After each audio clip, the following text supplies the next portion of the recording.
माननीय सभापति महोदय, किसी भी देश की प्रगति उसकी सामाजिक और आर्थिक परिस्थितियों पर निर्भर करती है। भारत की विशेषता है अनेकता में एकता, और यही उसकी ताकत भी है। इस प्रकार की डाइवर्सिटी और किसी देश में आपको देखने को नहीं मिलेगी। अब यहां विकास, प्रयास और विश्वास की जो बात होती है, ये तभी संभव है जब सबके साथ समान व्यवहार, न्याय, प्रेम, सद्भाव और भारतीय संविधान के article 38(2) minimise inequalities in income and Article 39(c) operation of economic system does not result in concentration of wealth. Sir, इस बजट में और पिछले 10 साल के बजट में इन दोनों कॉन्स्टिट्यूशन के आर्टिकल्स का उल्लंघन हुआ है। इनइक्वालिटीज बढ़ी हैं, अमीर अमीर हुआ है, गरीब गरीब हुआ है, और कुछ चंद लोगों के पास, इस देश के 1% लोगों के पास 40% वेल्थ पहुंच गई है, और 1% के पास 22% आमदनी पहुंच गई है। तो ये बेसिकली इनके 10 साल के कार्यकाल का ये मूल आधार है। सर, एप्रोप्रिएशन बिल का मतलब यही है कि हम लोग का जो संसाधन है, जो बजट है, उसका उपयोग कहां कैसे किया जाए। यदि आप समझेंगे, हमारे परिवार में यदि 100 रुपये आते हैं, तो सबसे पहला हक होता है जो सबसे कमजोर व्यक्ति होता है, जो सबसे कमजोर बच्चा होता है। इस देश में सबसे कमजोर वर्ग अगर है तो वो वर्ग है जिसके पास कोई एसेट नहीं है, कोई संसाधन नहीं है, कोई आमदनी का जरिया नहीं है। उन लोगों का पहला हक बजट पे होना चाहिए। क्या इस बजट में दिया गया है? मैं अपने भाषण में अब आपको उल्लेख करूंगा। सर, यदि आप देखेंगे तो लगभग 25 से 30% लोग आज भी इस देश में हैं जिनके पास कोई संसाधन नहीं है, और आज भी ग्लोबल हंगर इंडेक्स में हम लोग 111वें पायदान पर हैं 125 राज्यों में। सर, प्राथमिकता क्या होना चाहिए? प्राथमिकता संसाधनों की सबसे पहली है कि अमीर गरीब की खाई कमी होना चाहिए, महंगाई कम होना चाहिए, बेरोजगारी समाप्त होना चाहिए, और गरीबों का हक पूरा उसको मिलना चाहिए। ये आपका 11वां बजट है। यदि इसकी प्राथमिकता अगर देखें तो उसमें कहीं नजर नहीं आती है।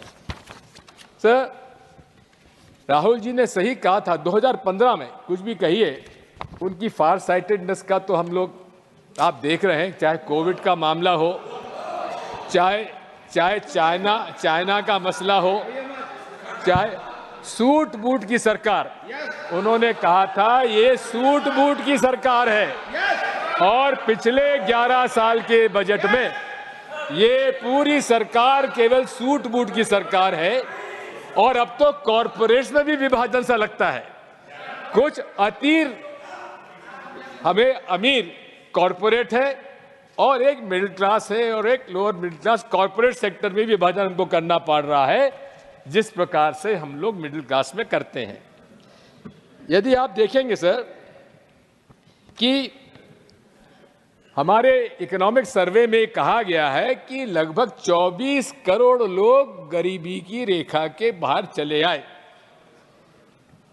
लेकिन उसी में आर्गुमेंट ये दिया है कि उसका जो इंडिकेटर है वो हाउस होल्ड कंजम्पशन एक्सपेंडिचर सर्वे, यानी कि व्यक्ति के, परिवार के, घर के हाउस होल्ड एक्सपेंडिचर में बढ़ोतरी हो गई है, इसलिए वो सब अब गरीबी के मल्टीपल इंडेक्स से ऊपर चले गए हैं। ये तो बात उल्टी है। बात साफ है कि 2023 में अगर आप देखेंगे कि net financial house hold savings 47 सालों में सबसे कम आज है। निरंतर नेट सेविंग्स घटती जा रही है।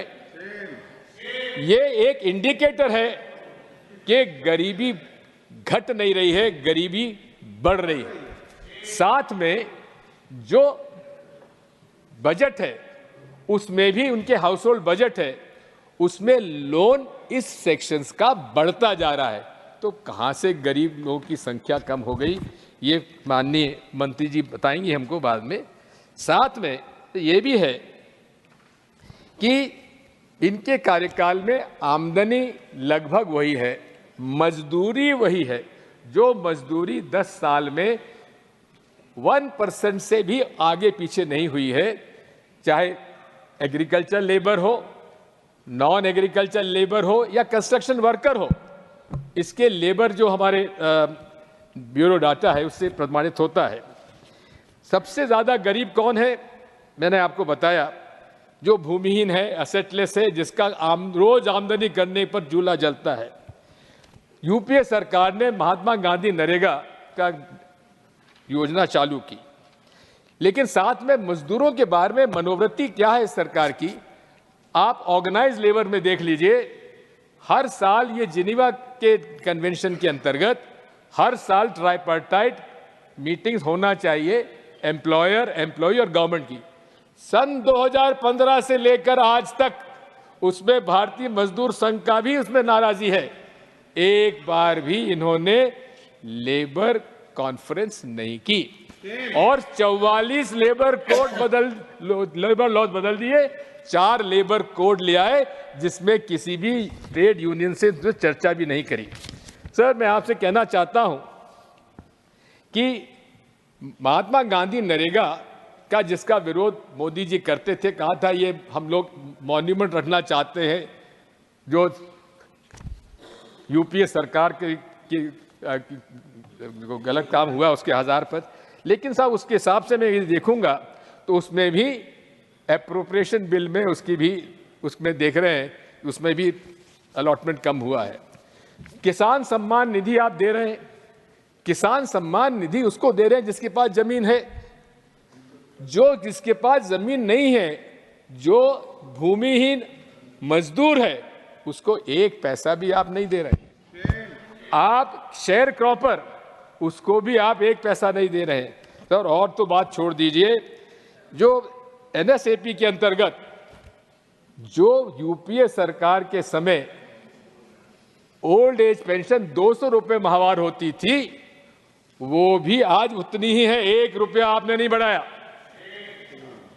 इसी के साथ साथ विधवा पेंशन और दिव्यांगों का पेंशन 300 रुपए माहवार हुआ करता था। महंगाई बढ़ने के बावजूद भी माननीय मंत्री जी का, प्रधानमंत्री जी का ध्यान उस तरफ नहीं गया। सर, मैं आपसे कहना चाहता हूं कि आखिर बात यही है, आज मिडिल क्लास भी त्रस्त है, गरीब तो त्रस्त है ही, आज मिडिल क्लास भी त्रस्त हो गया है।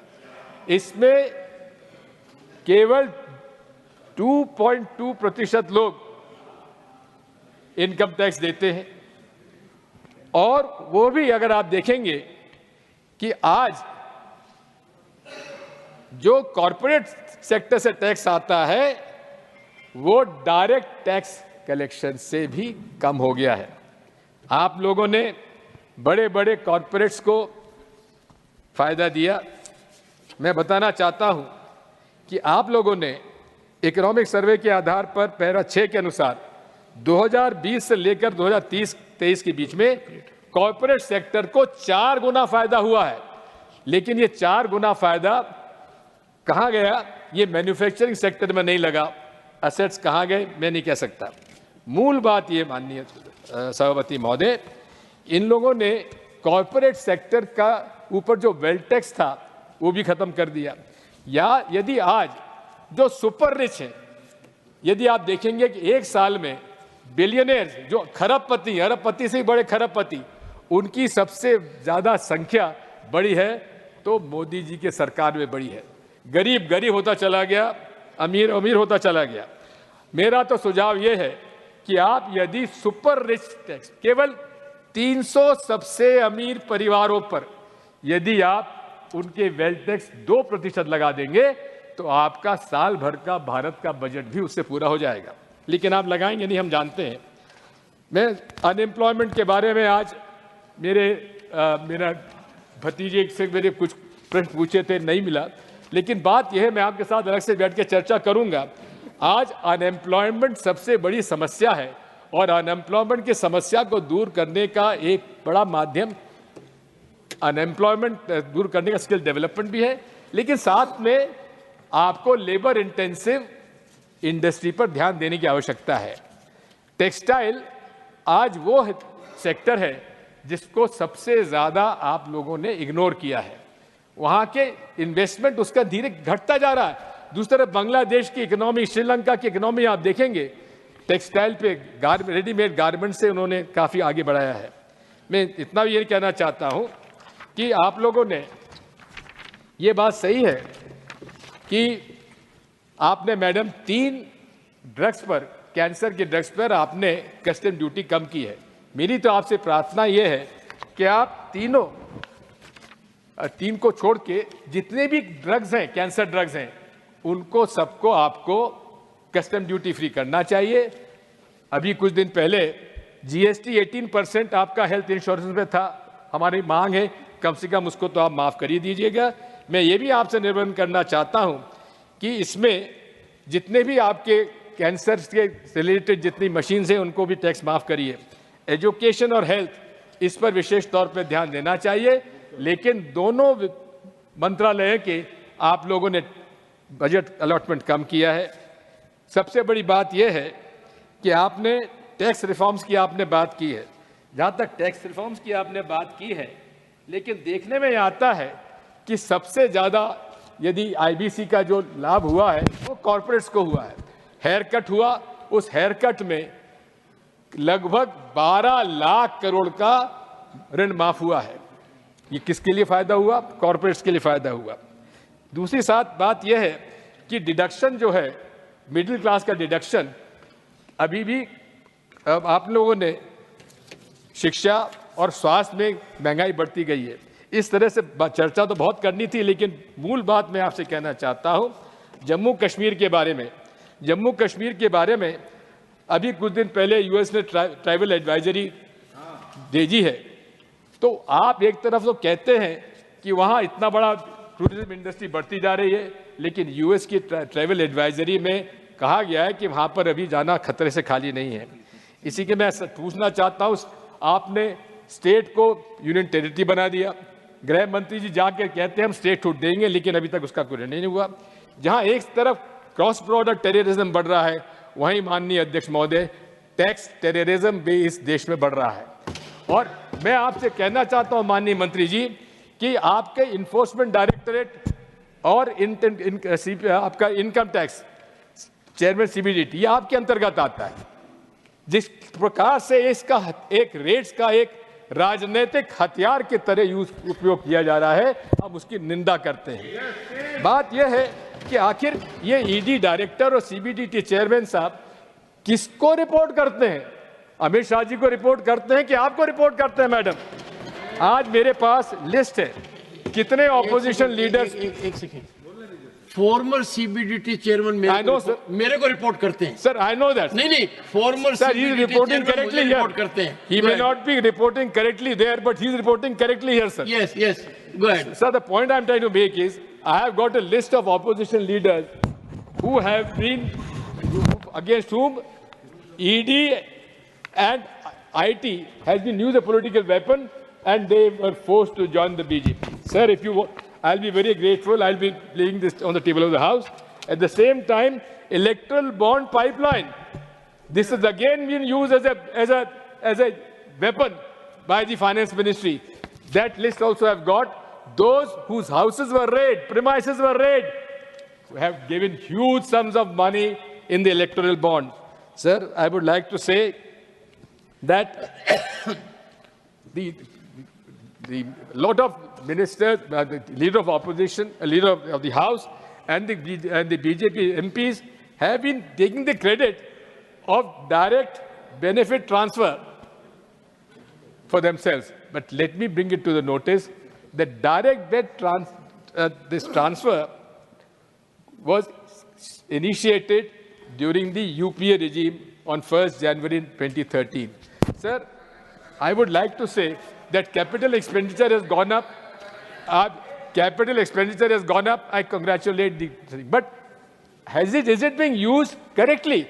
The kind of corruption which has gone into the capital expenditure and the way the new buildings are collapsing, the bridges are collapsing. Sir, I'll take 1 or 2 minutes more, sir. Okay. Sir, the famous case of the tunnel, in which about 41 labor were